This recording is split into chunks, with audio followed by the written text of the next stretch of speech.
नमस्कार दोस्तों, कैसे हैं आप सब। आप सभी को जय श्री महाकाल।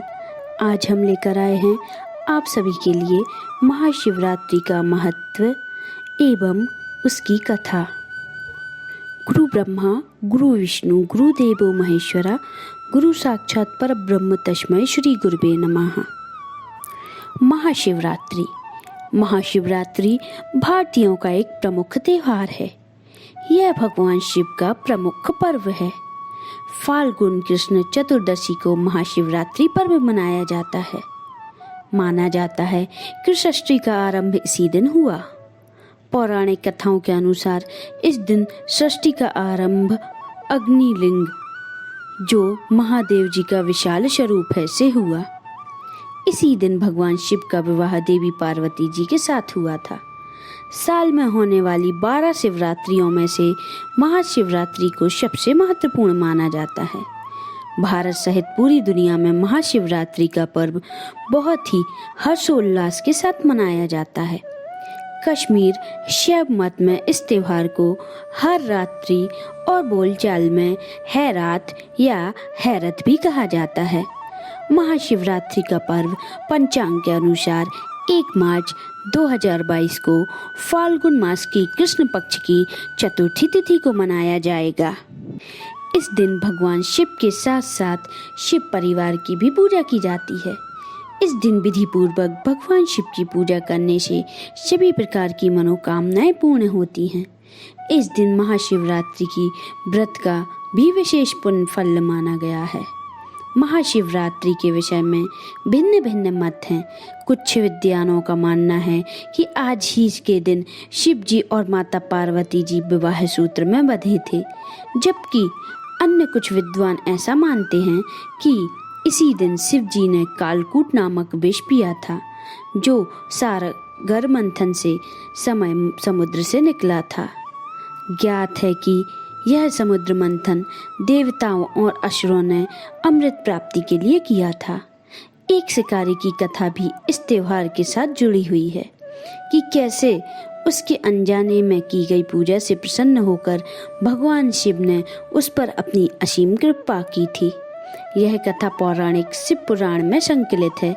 आइए जानते हैं महाशिवरात्रि की कथा। प्राचीन काल में किसी जंगल में एक गुरुद्रह नाम का एक शिकारी रहता था, जो जंगली जानवरों का शिकार करता था। अपने परिवार का भरण पोषण किया करता था। एक बार शिवरात्रि के दिन जब वह शिकार के लिए निकला, पर संयोगवश पूरे दिन खोजने के बाद भी उसे कोई शिकार न मिला। उसके बच्चे, पत्नी एवं माता पिता को भूखा रहना पड़ेगा, इस बात से वह चिंतित हो गया। सूर्यास्त होने पर वह एक जलाशय के समीप गया और वहां एक घाट के किनारे एक पेड़ पर थोड़ा सा जल पीने के लिए लेकर चढ़ गया, क्योंकि उसे पूरी उम्मीद थी कि कोई ना कोई जानवर अपनी प्यास बुझाने के लिए यहाँ जरूर आएगा। वह पेड़ बेलपत्र का था और उसी पेड़ के नीचे शिवलिंग भी था, जो सूखे बेलपत्रों से ढके होने के कारण दिखाई नहीं दे रहा था। रात का पहर बीतने से पहले एक हिरनी वहां पर पानी पीने के लिए आई। उसके देखते ही शिकारी ने अपने धनुष पर बाण साधा। ऐसा करने में उसके हाथ के धक्के से कुछ पत्ते एवं जल की कुछ बूंदें नीचे बने शिवलिंग पर गिरी और अनजाने में ही शिकारी की पहले पहर की पूजा हो गई। हिरनी ने जब पत्तों की खड़खड़ाहट सुनी तो वह घबराकर ऊपर की ओर देखा और वह भीत होकर शिकारी से कांपते हुए स्वर में बोली, मुझे मत मारो। शिकारी ने कहा कि वह और उसका परिवार भूखा है, इसलिए वह उसे छोड़ नहीं सकता। हिरनी ने वादा किया कि वह अपने बच्चों को अपने स्वामी को सौंपकर लौट आएगी, तब वह उसका शिकार कर ले। शिकारी को उसकी बात का विश्वास नहीं हो रहा था। उसने फिर से शिकारी को यह कहते हुए अपनी बात का भरोसा कराया कि जैसे सत्य पर ही धरती टिकी है, समुद्र मर्यादा में रहता है और झरनों से जल धाराएं गिर करती हैं, वैसे ही वह भी सत्य बोल रही है। क्रूर होने के बावजूद भी शिकारी को उस पर दया आ गई और उसने जल्दी लौटना कहकर उस हिरनी को जाने दिया। थोड़ी ही देर बाद एक और हिरनी वहां पर पानी पीने आई। शिकारी सावधान हो गया, तीर साधने लगा और ऐसा करते हुए उसके हाथ के धक्के से फिर पहले की तरह थोड़ा जल और बेलपत्र नीचे शिवलिंग पर आ गिरे और अनायासी शिकारी के दूसरे पहर की भी पूजा हो गई। इस हिरनी ने भी भयभीत होकर शिकारी से जीवन दान की याचना की, लेकिन उससे अस्वीकार कर देने पर हिरनी ने उसे लौट आने का वचन यह कहते हुए दिया कि उसे ज्ञात है कि जो वचन देकर पलट जाता है उसका अपने जीवन में संचित पुण्य नष्ट हो जाया करता है।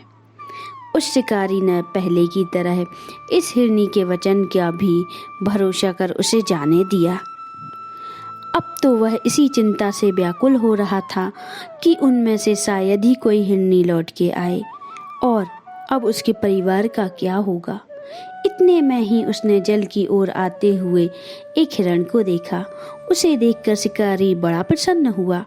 अब फिर धनुष पर बाण चढ़ाने से उसके तीसरे पहर की पूजा भी स्वतः ही संपन्न हो गई, लेकिन पत्ते के गिरने की आवाज से वह हिरण सावधान हो गया। उसने शिकारी को देखा और पूछा, तुम क्या करना चाहते हो? वह बोला, अपने कुटुंब को भोजन देने के लिए तुम्हारा वध करूंगा। वह मृग प्रसन्न होकर कहने लगा, मैं धन्य हूँ कि मेरा यह शरीर किसी के काम आएगा।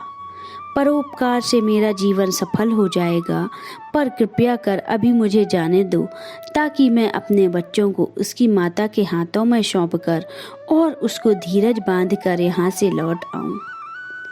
शिकारी का हृदय उसके पाप पुंज नष्ट हो जाने से अब तक शुद्ध हो गया था, इसीलिए वह विनय पूर्वक बोला, जो यहाँ आए सभी बातें बनाकर चले गए और अभी तक नहीं लौटे। यदि तुम भी झूठ बोलकर चले जाओगे तो मेरे परिजनों का क्या होगा? अब हिरण ने यह कहते हुए उसे अपने सत्य बोलने पर भरोसा दिलवाया कि वह लौट कर न आए तो उसे वह पाप लगे जो उसे लगा करता है, जो सामर्थ्य रहते हुए भी दूसरों पर उपकार नहीं करता। शिकारी ने उसे भी यह कहकर जाने दिया कि शीघ्र लौट आना।